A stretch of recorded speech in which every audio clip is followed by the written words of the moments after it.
Hi hello மக்களே, வணக்கம். எல்லோரும் எப்படி இருக்கீங்க? இன்றைக்கி நம்மளோட சேனலில் என்ன வீடியோன்னு பார்க்கலாமா? இன்றைக்கி பாருங்கள், நல்லா சாம்பார், கிள்ளிப்பட்ட சாம்பார் வச்சுட்டு உருளைக்கிழங்கு பொரியல் பண்ணிவிட்டு லஞ்ச் பாக்ஸை முடிச்சாச்சு. ஆக்சுவலாக சாம்பார் இந்த மாதிரி டேஸ்ட்டில் செஞ்சு பாருங்கள். செம்ம டேஸ்ட்டாக இருக்கும், வாசனையாகவும் இருக்கும். செஞ்சு பார்த்துட்டு எப்படி இருக்குன்னு சொல்லுங்கள். எல்லாம் எண்ணெய் காய வச்சுட்டு கடுகு, ஜீரகம், வெந்தயம் இது 3 போட்டு நல்லா பொரிஞ்சதுக்கப்புறம் இந்த வெங்காயத்தை எடுத்து நல்லா போட்டு பொன்னிறமாக வதக்கணும். வதக்கிட்டு பருப்பு பார்த்திங்க அப்படின்னா ஒரு விசில் போட்டு ஆல்ரெடி வேக வச்சுட்டு அப்புறம் காய்கறிகளை போட்டு தனியாக நல்லா வேக வச்சு கொதிக்க வச்சேன். காய்கறிகள் உங்களுக்கு தேவையான காய்கறிகள் போட்டுக்கலாம். காய்கறிகள் கலந்து போடுறோன்னு வச்சுக்கோங்களேன், அதில் ஒரு டேஸ்ட்டு நல்லா கிடைக்கும். நீங்கள் ட்ரை பண்ணி பாருங்கள். நல்லா கலந்து போட்ட காய்கறினால நல்ல டேஸ்ட்டு கிடைக்கும்.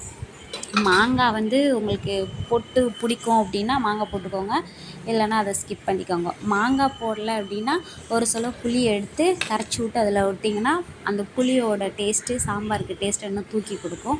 ட்ரை பண்ணி பாருங்கள். மாங்காய் புளிப்பு மாங்காயாக போட்டிங்க அப்படின்னா புளி வேணாம், புளிப்பு இல்லாத மாங்காயாக போட்டிங்க அப்படின்னா புளி ஒரு சில விட்டிங்கன்னா கொஞ்சம் டேஸ்ட்டு நல்லா தூக்கலாக இருக்கும். செஞ்சு பார்த்துட்டு இந்த மாதிரி டேஸ்ட் எப்படி இருக்குன்னு சொல்லுங்கள். அதுக்கப்புறம் உருளைக்கிழங்கு பொரியல். உருளைக்கிழங்கு ஸ்பெஷலாக பெருசாக எதுவும் செய்ய மாட்டேன். எண்ணெய் ஊற்று, அதுக்கப்புறம் உருளைக்கிழங்கு அப்படியே போட்டு நல்லா ஃப்ரை பண்ணிவிட்டு அதுக்கப்புறம் ஃபைனலாக அதில் மிளகாத்தூள், வெறும் மிளகாத்தூள் இல்லைன்னா குழம்புத்தூள் ஏதோ ஒன்று தான் போட்டுட்டு நல்லா ட்ரையாக ஃப்ரை பண்ணிவிட்டு எடுத்து வச்சு அதுக்கு சாப்பிட்டா செம்மையாக இருக்கும். நீங்களாம் எப்படி சாம்பார் வைப்பீங்க? இன்றைக்கி நீங்கள் என்ன சமையல் செஞ்சீங்கன்னு சொல்லிவிட்டு மறக்காமல் கமெண்ட் பாக்ஸில் கமெண்ட் பண்ணுங்கள். வர்றதும் வந்துருச்சு, டைம் என்ன ஸ்பீடாக போயிட்டுருக்கு இல்லையா? வர்றது எலெக்ஷன் வந்துருச்சு, ஏப்ரல் வந்துச்சு, எலெக்ஷன் வந்துச்சு, அந்தளவுக்கு ஸ்பீடாக போயிட்டுருக்கு. பார்த்து மக்களே, பார்த்து நல்லபடியாக ஓட்டை போடுங்க. ஓட்டை யாரும் மிஸ் பண்ணாமல் நல்லா சூஸ் பண்ணி செலக்ட் பண்ணி போடுங்க, சிந்திச்சு போடுங்க.